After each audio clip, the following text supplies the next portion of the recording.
اور بہت گرم چیزیں نہیں پیتی تھی۔ اس نے کسی زمانے میں میز کی دوسری جانب بیٹھے ہوئے شخص کو آئیڈیلائز کیا تھا۔ اس کا خیال تھا کہ اس میں ہر خوبی تھی، ہر وہ خوبی جو ایک مکمل مرد میں ہونی چاہیے، ہر وہ خوبی جو وہ اپنے شوہر میں دیکھنا چاہتی تھی۔ 8.5 سال گزر گئے تھے اور امامہ کو یقین تھا کہ وہ اب بھی ویسا ہی ہے۔ چہرے سے داڑھی کے ہٹ جانے کا مطلب یہ نہیں ہو سکتا کہ اس کو اب حضرت محمد صلی اللہ علیہ وآلہ وسلم سے محبت نہ رہی ہو۔ اپنے ہاسپٹل کے کامیابی کے قصیدے پڑھتے ہوئے بھی امامہ اس کی اسی آواز کو اپنے کانوں میں گونجتا ہوا محسوس کر رہی تھی، جس آواز نے ایک بار اس کی زندگی کا سب سے مشکل فیصلہ آسان کر دیا تھا۔ وہ اس کے منہ سے کامیاب پریکٹس اور شہرت کا سن کر مسرور تھی۔ جلال نے زندگی میں انہی کامیابیوں کو سمیٹنے کے لیے 8.5 سال پہلے اسے چھوڑ دیا تھا، مگر وہ خوش تھی۔ آج سب کچھ جلال انصر کی مٹھی میں تھا۔ کم از کم آج فیصلہ کرنے میں اسے کسی دشواری کا سامنا نہیں کرنا پڑتا۔ تم نے شادی کر لی؟ بات کرتے کرتے اس نے اچانک پوچھا۔ نہیں، امامہ نے مدھم آواز میں جواب دیا۔ تو پھر تم کہاں رہتی ہو؟ کیا اپنے پیرنٹس کے پاس ہو؟ جلال اس بار کچھ سنجیدہ تھا۔ نہیں، پھر اکیلی رہتی ہوں، پیرنٹس کے پاس کیسے جا سکتی تھی؟ اس نے مدھم آواز میں کہا۔ آپ نے شادی کر لی؟ جلال نے کافی کا ایک گھونٹ لیا۔ ہاں، شادی کر لی اور علیحدگی بھی ہو گئی۔ 3 سال کا ایک بیٹا ہے میرا، میرے پاس ہی ہوتا ہے، جلال نے بے تاثر لہجے میں کہا۔ آئی ایم سوری، امامہ نے اظہار افسوس کیا۔ نہیں، ایسی کوئی بات نہیں، اچھا ہوا یہ شادی ختم ہو گئی۔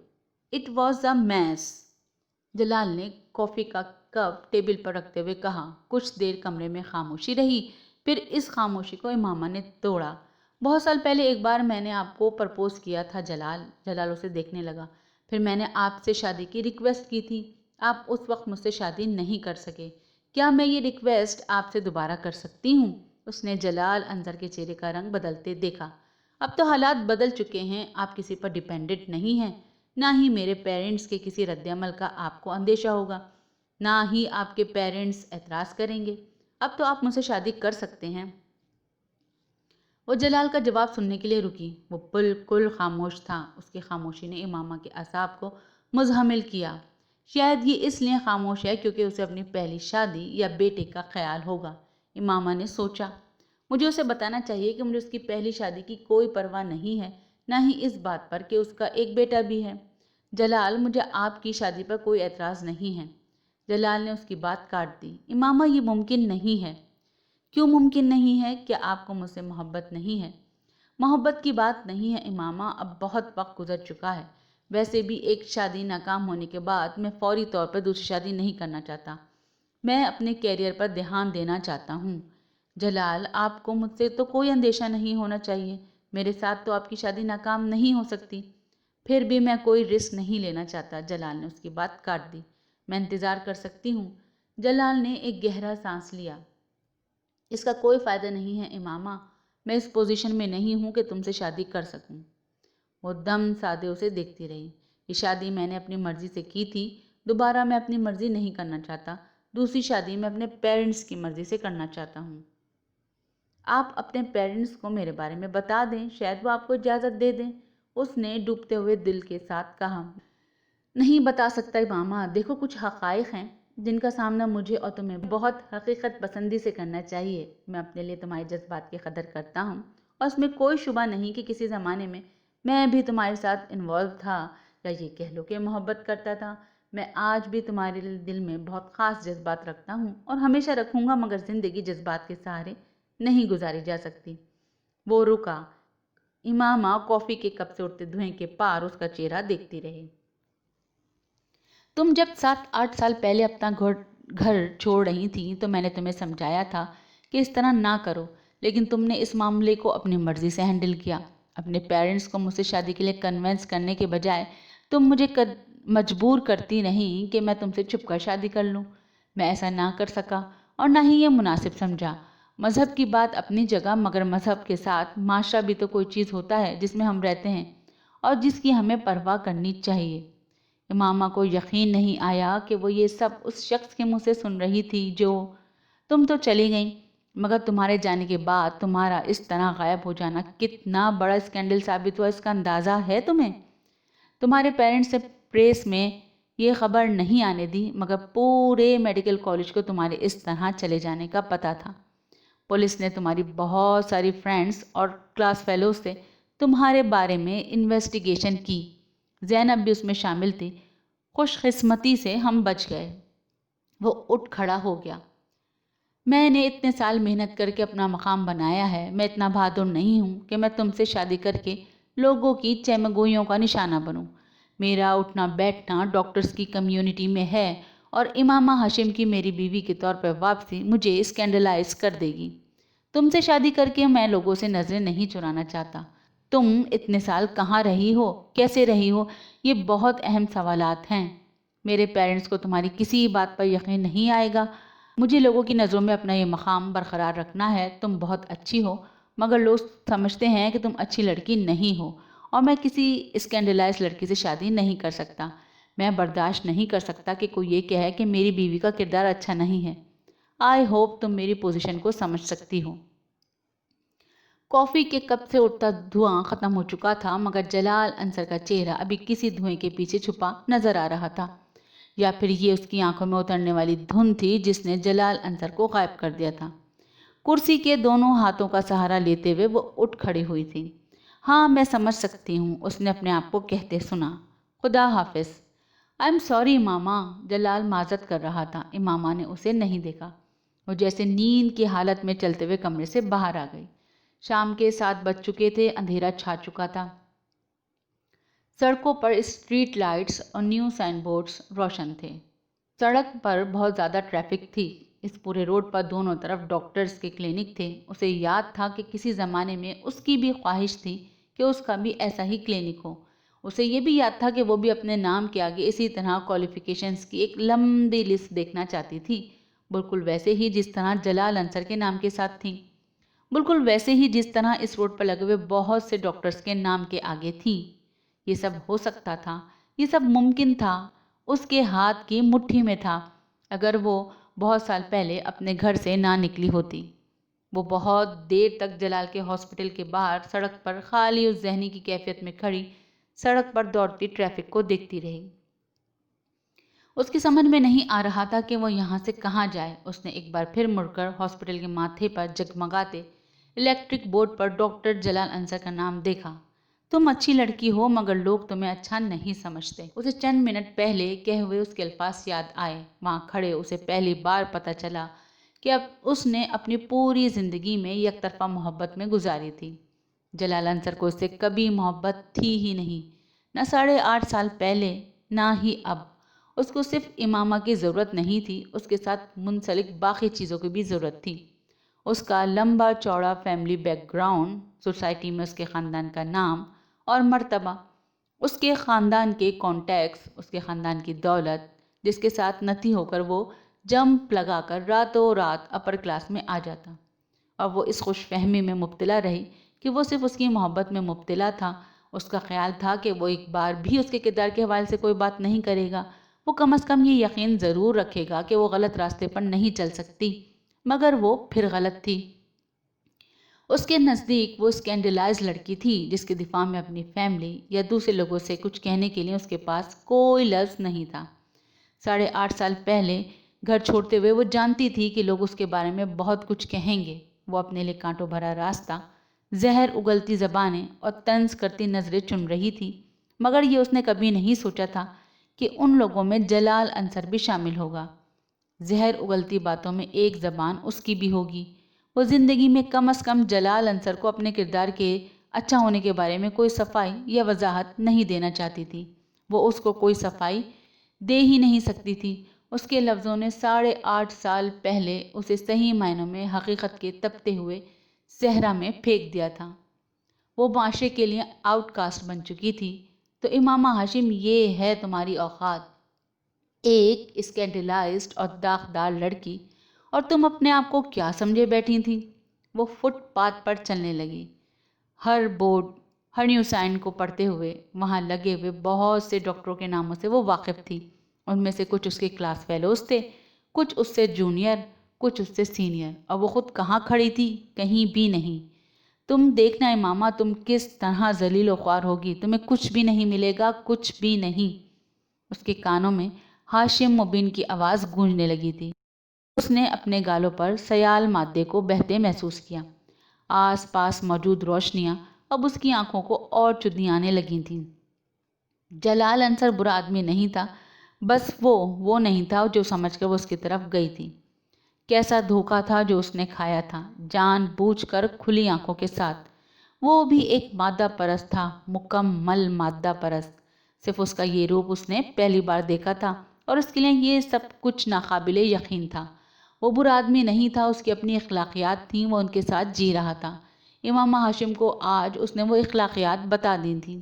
اس نے ایسی تضحیک اور تحقیر 8 سالوں میں پہلی بار دیکھی تھی، اب وہ بھی اس شخص کے ہاتھوں جسے وہ خوبیوں کا مجموعہ سمجھتی رہی تھی۔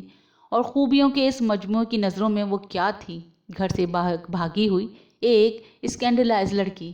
آنسوؤں کا ایک سیلاب تھا جو اس کی آنکھوں سے امڑ رہا تھا اور اس میں سب کچھ بہہ رہا تھا، سب کچھ۔ اس نے بے رحمی کے ساتھ آنکھوں کو رگڑا، اپنی چادر کے ساتھ گیلے چہرے کو خشک کرتے ہوئے ایک رکشے کو روک کر وہ اس میں بیٹھ گئی۔ دروازہ سیدہ اماں نے کھولا تھا۔ وہ سر جھکائے اس طرح اندر داخل ہوئی کہ اس کے چہرے پر ان کی نظر نہ پڑے۔ کہاں تھیں تم امامہ؟ رات ہو گئی، میرا تو دل گھبرا رہا تھا۔ ساتھ والوں کے گھر جانے ہی والی تھی کہ میں کوئی تمہارے آفس جا کر پتہ کرے۔ سیدہ اماں دروازہ بند کر کے تشویش کے عالم میں اس کے پیچھے آئی تھیں۔ کہیں نہیں اماں، بس آفس میں کچھ کام تھا اس لیے دیر ہو گئی۔ اس نے ان سے چند قدم آگے چلتے ہوئے پیچھے مڑے بغیر ان سے کہا، پہلے تو کبھی تمہیں آفس میں دیر نہیں ہوئی، پھر آج کیا ہو گیا کہ رات ہو گئی؟ آخر آج کیوں اتنی دیر روکا انہوں نے تمہیں؟ سیدہ اماں کو اب بھی تسلی نہیں ہو رہی تھی۔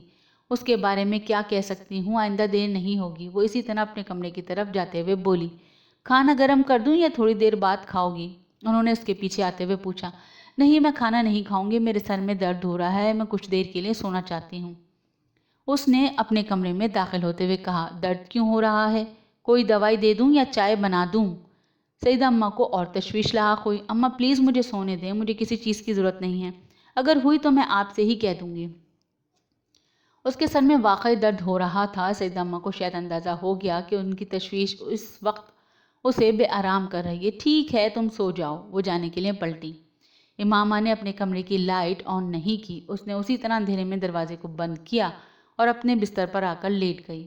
اپنا کمبل کھینچ کر اس نے سیدھا لیٹتے ہوئے اپنی آنکھوں پر بازو رکھ لیا۔ وہ اس وقت صرف سونا چاہتی تھی، وہ کچھ بھی یاد کرنا نہیں چاہتی تھی، نہ جلال انصر سے ہونے والی کچھ دیر پہلے کی گفتگو، نہ ہی کچھ اور۔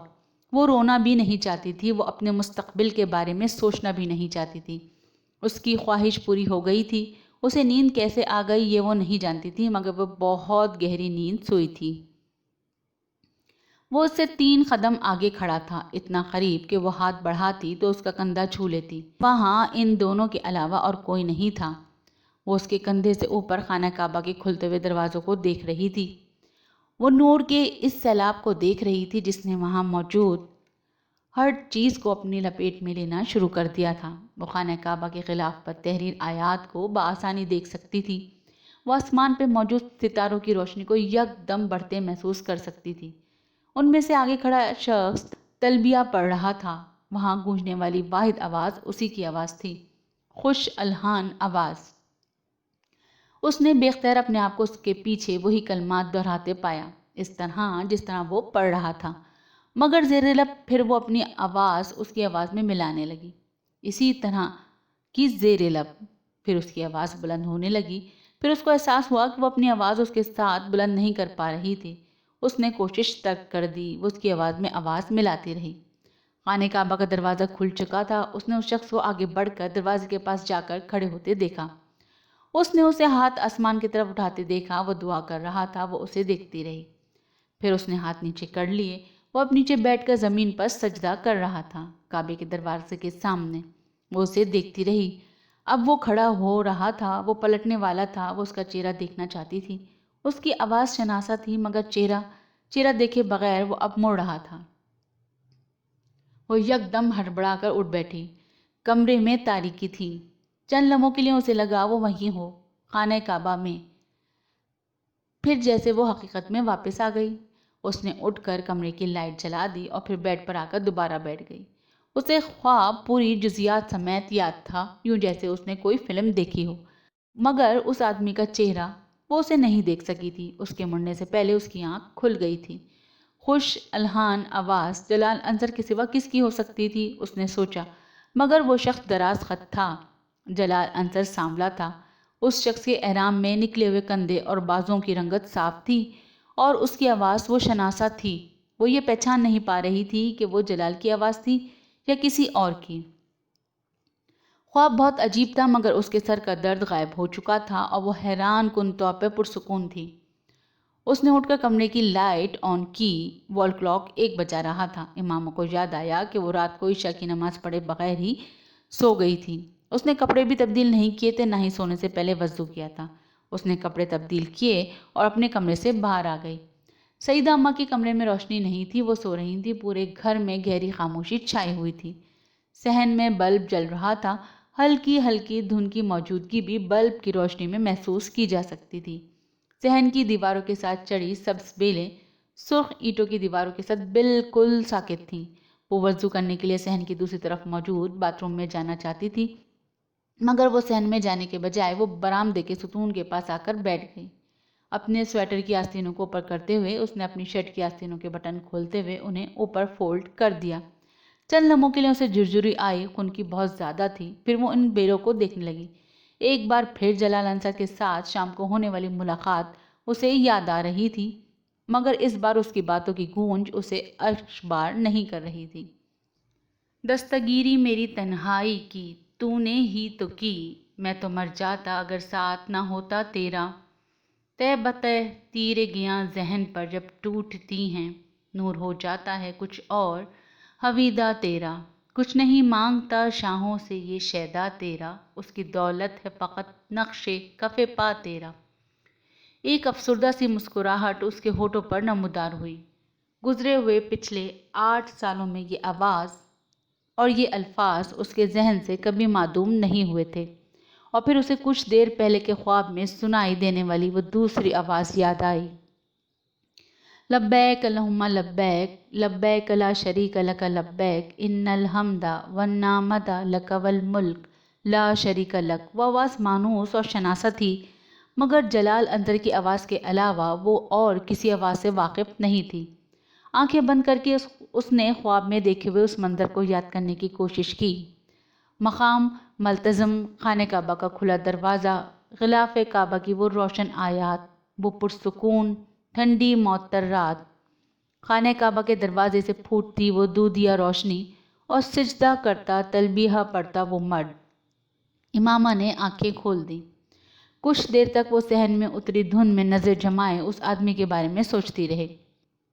اس آدمی کے برہنہ کندھے کی پشت پر ہلکے ہلکے بالوں کے ساتھ زخم کا ایک منحمل شدہ نشان تھا۔ امامہ کو حیرت ہو رہی تھی۔ خواب کی اس طرح کی جزیات اسے پہلے کبھی یاد نہیں رہی تھیں۔ اس نے زندگی میں پہلی بار خانہ کعبہ کو خواب میں دیکھا تھا اور وہاں بیٹھے اسے خواہش ہوئی تھی کہ کاش وہ کبھی اسی طرح مسجد نبوی صلی اللہ علیہ وآلہ وسلم میں روضہ رسول صلی اللہ علیہ وآلہ وسلم کے سامنے کھڑی ہو کر اسی طرح مسجد نبوی صلی اللہ علیہ وسلم خالی ہو، وہاں صرف وہ ہو۔ وہ اندازہ نہیں کر سکی تھی کہ وہ کتنی دیر وہاں اسی طرح بیٹھی رہی۔ وہ اپنے گرد و پیش میں تب لوٹی جب سیدہ اماں تہجد پڑھنے کے لیے وضو کرنے کی خاطر باہر صحن میں نکلی تھیں۔ امامہ کو وہاں اس وقت دیکھ کر وہ حیران ہوئی تھیں۔ تمہارے سر کا درد کیسا ہے؟ اس کے پاس کھڑی ہو کر انہوں نے پوچھا۔ اب تو درد نہیں ہے۔ امامہ نے سر اٹھا کر انہیں دیکھا۔ رات کو کھانا کھائے بغیر ہی سو گئی تھیں۔ وہ اس کے پاس برآمدے کے ٹھنڈے فرش پر بیٹھتے ہوئے بولی۔ وہ خاموش رہی۔ سیدہ اماں ایک گرم اونی شال اوڑھے ہوئے تھیں۔ امامہ نے ان کے کندھے پر اپنا چہرہ ٹکا دیا۔ اس کے سن چہرے کو گرم شال سے ایک عجیب سی آسودگی کا احساس ہوا۔ اب تم شادی کر لو آمنہ، سیدہ اماں نے اس سے کہا۔ وہ اسی طرح گرم شال میں اپنا چہرہ چھپائے رہی۔ سیدہ اماں پہلی بار یہ بات نہیں کہہ رہی تھیں۔ آپ کر دیں۔ وہ ہمیشہ ان کی اس بات پر خاموشی اختیار کر لیتی تھی۔ کیوں؟ وجہ وہ خود بھی نہیں جانتی تھی، لیکن آج پہلی بار وہ خاموش نہیں رہی تھی۔ تم سچ کہہ رہی ہو؟ سیدہ اماں اس کی بات پر حیران ہوئی تھی۔ میں سچ کہہ رہی ہوں۔ امامہ نے سر ان کے کندھے سے اٹھا لیا۔ تمہیں کوئی پسند ہے؟ سیدہ اماں نے اس سے پوچھا۔ وہ سر جھکائے صحن کے فرش کو دیکھ رہی تھی۔ مجھے کوئی پسند ہے؟ نہیں، مجھے کوئی بھی پسند نہیں ہے۔ سیدہ اماں کو اس کی آواز بھرائی ہوئی لگی۔ اس سے پہلے کہ وہ اس سے کچھ کہتی اس نے ایک بار پھر ان کی شال میں اپنا چہرہ چھپا لیا۔ تمہاری شادی ہو جائے تو میں بھی انگلینڈ چلی جاؤں گی۔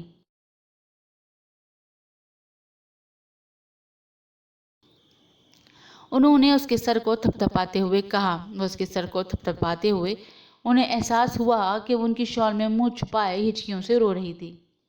آمنہ، آمنہ بیٹا کیا ہوا؟ انہوں نے پریشان ہو کر اس کا چہرہ اٹھانے کی کوشش کی۔ وہ کامیاب نہیں ہوئی۔ وہ اسی طرح ان کے ساتھ لگ کر روتی رہی۔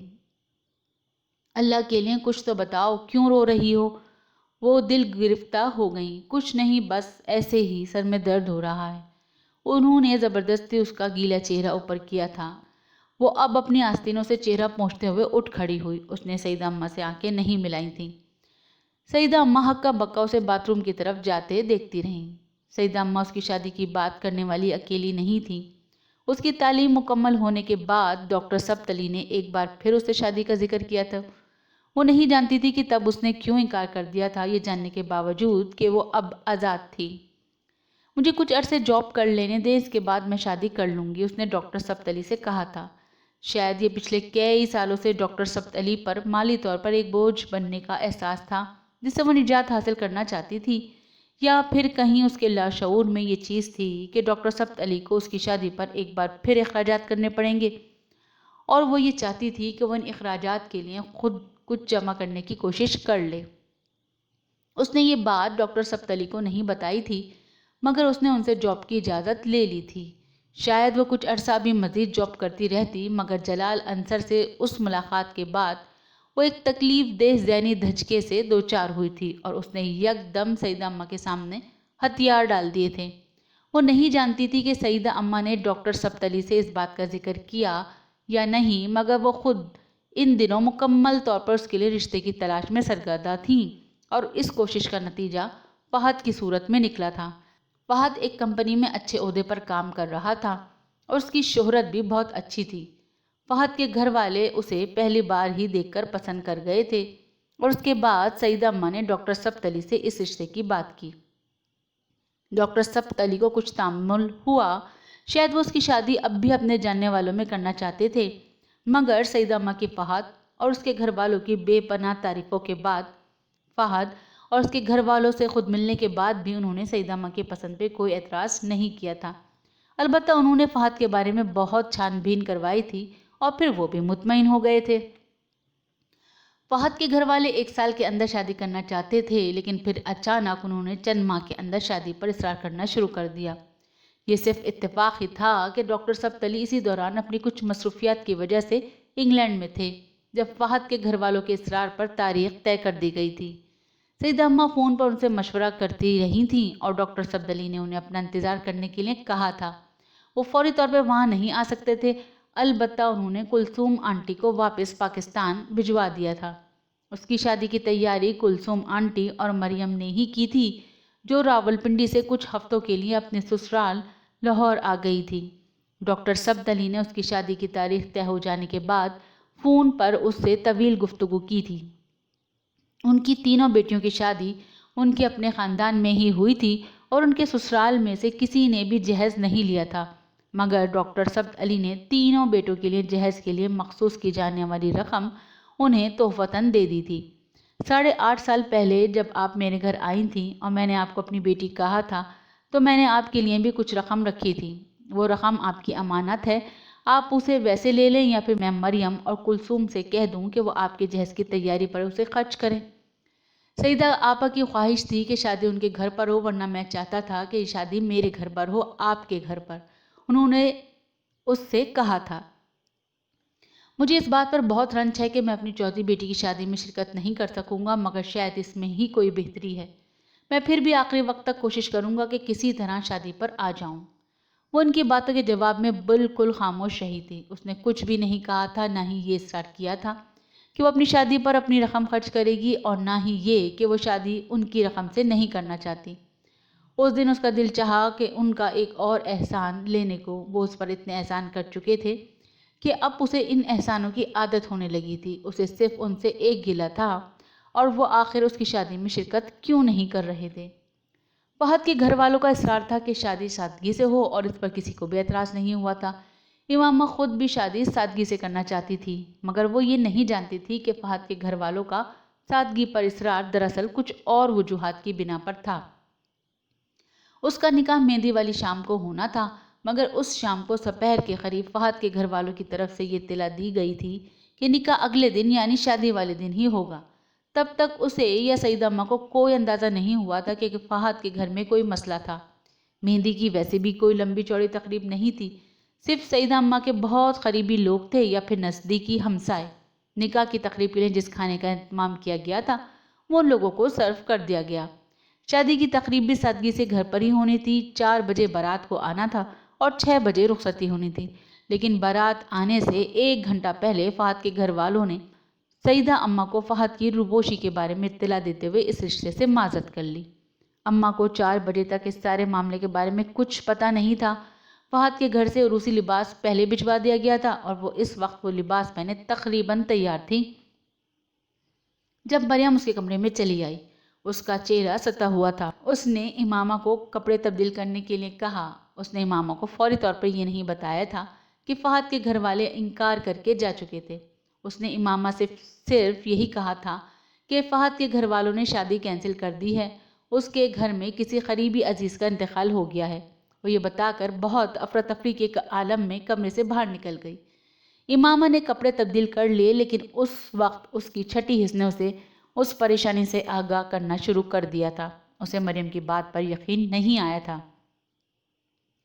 کپڑے تبدیل کر کے وہ اپنے کمرے سے باہر نکل آئی اور باہر موجود لوگوں کے تاثرات نے اس کے تمام شبہات کی تصدیق کر دی تھی۔ وہ سعیدہ اماں کے کمرے میں چلی گئی۔ وہاں بہت سے لوگ جمع تھے: کلثوم آنٹی، میمونہ، نور العین آپا، ہمسائے میں رہنے والی چند عورتیں، مریم اور سعیدہ اماں۔ مریم سعیدہ اماں کو پانی پلا رہی تھی۔ وہ بہت نڈھال نظر آ رہی تھیں۔ ایک لمحے کے لیے اس کے دل کی دھڑکن رکی۔ انہیں کیا ہوا تھا؟ اس کے اندر داخل ہوتے ہی سب کی نظریں اس پہ پڑیں۔ میمونہ آپا اس کی طرف تیزی سے بڑھیں۔ آمنہ تم باہر جاؤ۔ انہوں نے اسے ساتھ لے جانے کی کوشش کی۔ اماں کو کیا ہوا ہے؟ وہ ان کی طرف بڑھ گئی۔ کلثوم آنٹی نے کمرے میں موجود لوگوں کو باہر نکالنا شروع کر دیا۔ وہ سعیدہ اماں کے پاس آ کر بیٹھ گئی۔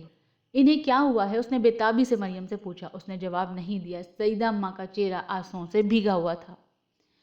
وہ امامہ کو دیکھ رہی تھی، مگر اسے یوں لگا جیسے وہ اس وقت اسے نہیں دیکھ پا رہی۔ گلاس ہاتھ سے ہٹاتے ہوئے انہوں نے اسے ساتھ لگا کر رونا شروع کر دیا۔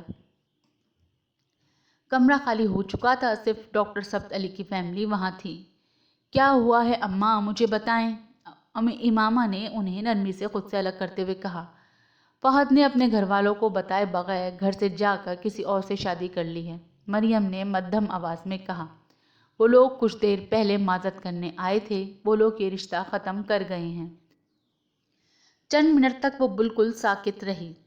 خون کی گردش، دل کی دھڑکن، چلتی ہوئی سانس، چند سیکنڈ سب کچھ جیسے رک گیا تھا۔ کیا میرے ساتھ یہ بھی ہونا تھا؟ اس نے بے اختیار سوچا۔ کوئی بات نہیں اماں، آپ کیوں رو رہی ہیں؟ اس نے بڑی سہولت سے سعیدہ اماں کے آنسو صاف کیے۔ سب کچھ ایک بار پھر بحال ہو گیا تھا، سوائے اس کی رنگت کے کہ وہ فخر تھی۔ آپ پریشان نہ ہوں۔ سعیدہ اماں کو اس کی باتوں پر اور رونا آیا۔ یہ سب میری وجہ سے ہوا ہے۔ امامہ نے انہیں بات مکمل کرنے نہیں دی۔ اماں چھوڑیں نا، کوئی بات نہیں، آپ پریشان نہ ہوں، آپ لیٹ جائیں، کچھ دیر آرام کر لیں۔ انہیں پرسکون کرنے کی کوشش کر رہی تھی۔ میں تمہارے دل کی حالت کو سمجھتی ہوں، میں تمہارے غم کو جانتی ہوں آمنہ، میری بچی، مجھے معاف کر دو، یہ سب میری وجہ سے ہوا ہے۔ انہیں تسلی نہیں ہو پا رہی تھی۔ مجھے کوئی غم نہیں ہے اماں، کوئی تکلیف نہیں ہے، میں بالکل ٹھیک ہوں، اس نے مسکراتے ہوئے سعیدہ اماں سے کہا۔ سعیدہ اماں یکدم روتے ہوئے اٹھ کر باہر نکل گئیں۔ اماں کسی سے کوئی بات کہے بغیر ایک بار پھر اپنے کمرے میں چلی آئیں۔ اس کے بیڈ پر تمام چیزیں اسی طرح پڑی تھیں۔ اس نے انہیں سمیٹنا شروع کر دیا۔ اس جگہ کوئی اور لڑکی ہوتی تو اس وقت وہاں بیٹھی رو رہی ہوتی، مگر وہ غیر معمولی طور پر پرسکون تھی۔ اگر میں جلال کے نہ ملنے پر صبر کر سکتی ہوں تو یہ تو پھر ایک ایسا شخص تھا جس کے ساتھ میری کوئی جذباتی وابستگی نہیں تھی۔ اس نے اپنے عروسی لباس کو طے کرتے ہوئے سوچا۔ زیادہ سے زیادہ کیا ہوگا، یہاں بھی لوگوں کے سامنے نظر چرا کر اور سر جھکا کر چلنا پڑے گا،